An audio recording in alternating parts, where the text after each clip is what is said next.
We trained at Westover Field, Massachusetts. That's where I met my crew. And then we were staged at Mitchell Field in the October of 1944, then went to Hampton Roads, Virginia, where I got my first sea cruise.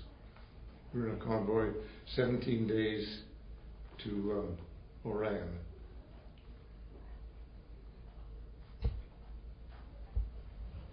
It's in French, Morocco. What kind of planes did you fly? B-24.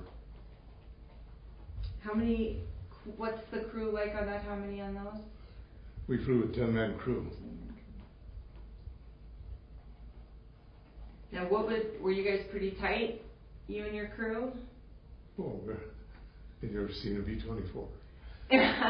I mean, were you guys like buddies? Did you? Oh, yes. I mean, the camaraderie is something. Each man was dependent on each other. I think one of the things that we talk about, some of the values of World War II, victory achieved, basically was individual responsibility and self-reliance. And not much was said about the people at home. Mm-hmm. The people overseas or on active duty had the individual responsibility of doing their part, and the people at home was a self-reliance to provide the wherewithal to fight the war. Right.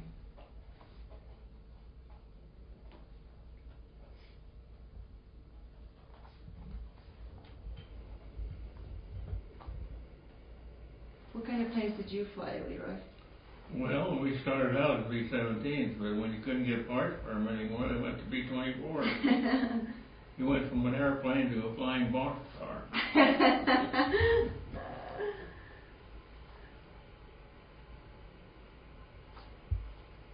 Well, I tell you, you get into 17, there was a world of difference. It was quiet on the takeoff and quiet when it landed. B-24, you could watch the runway going by. You had to stand in the Bombay for takeoff to have the weight transfer right. And then you could look out the Bombay doors, even though they were closed, and see the runway going by. And they were screaming loud when they got in the air. That wind made a lot of noise. Did you guys ever compare planes when you're talking? What did you think of the B-24? Well, he said it was a flying boxcar. Well, so, you know, a B-24 was faster than a 17, and it carried a bigger bomb load than a 17. But a 17, I don't know how high it would fly, but I've never seen the limit on the ceiling. The ceiling on a 24 down the Pacific was 22,000 feet. Isn't that what it was in Europe too? Well, we averaged between 18 and 20,000 feet, depending on the target. But it's a big difference in how high they would go. Big difference in an airplane and a boxcar. No, it was an airplane that was made for a purpose. What was that purpose? We would fly with 10 people, and we took off with like 2,700 gallons of gasoline. Wow. The average rate is about 65 gallons per engine per hour. So actually, if you got about 8.5 hours with your bomb load, then you were skimming a dry tank. Wow. Yeah, but if you had a long trip, you had front Bombay tanks, didn't you? Oh, we didn't fly. You didn't have them? Our load was between 6 or 8 500 pounds, or 2 1,000 pounds. See, the mission was a lot different. Yeah. You were over the water. We were basically. Our trips were long, 13 hours. We always had front Bombays. Then we jettisoned the tanks if we run into problems. Mhm. What does jettison the tanks mean? What do you Release them. just get rid of them? Yep.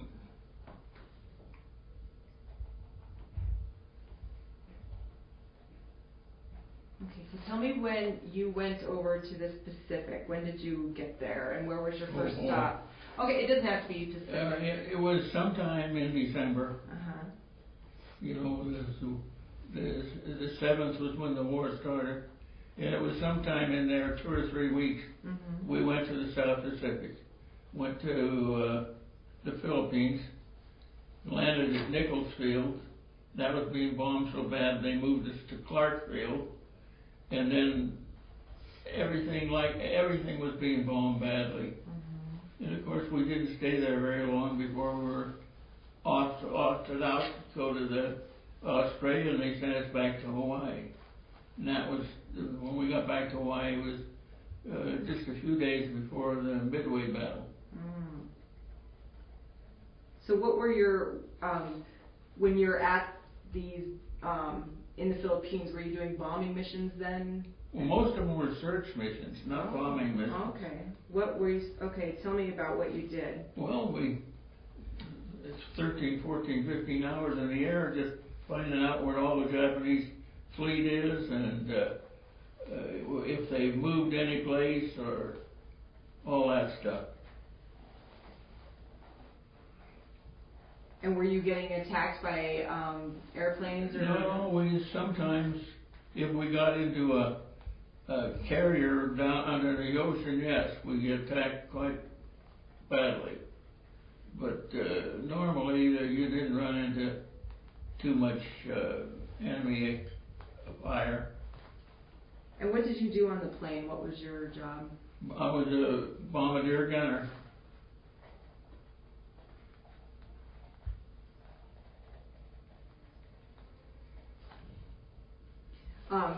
Did you ever, what do you remember about, being in the air, or what are some things that kind of strike you, or? Well, it's hard to say. I know it was awful difficult to hit a ship. We're up in the air so far, we open our bomb bays and they would turn the ships down below, and the minute the bombs were released, they turned.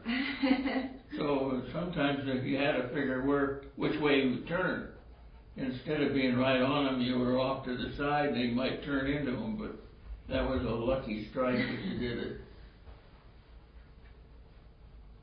What's it like to, were you able to look down and see if you hit then? Was that your job too? Oh yeah, you could see that. Well, you could take photographs of the whole thing anyway. What was it like to hit your target? I mean, I can just imagine. I don't know that I ever thought about it one day at all. If you had a straight target, it wasn't hard to hit it at all. Mm-hmm. It had a good bomb sight, and if you had the airspeed right, which you usually did, all the factors entered in there, then you usually hit your target. Mm-hmm. But you didn't always know what your target was going to be. A lot of times it was your choice because you couldn't get to the primary target. Right.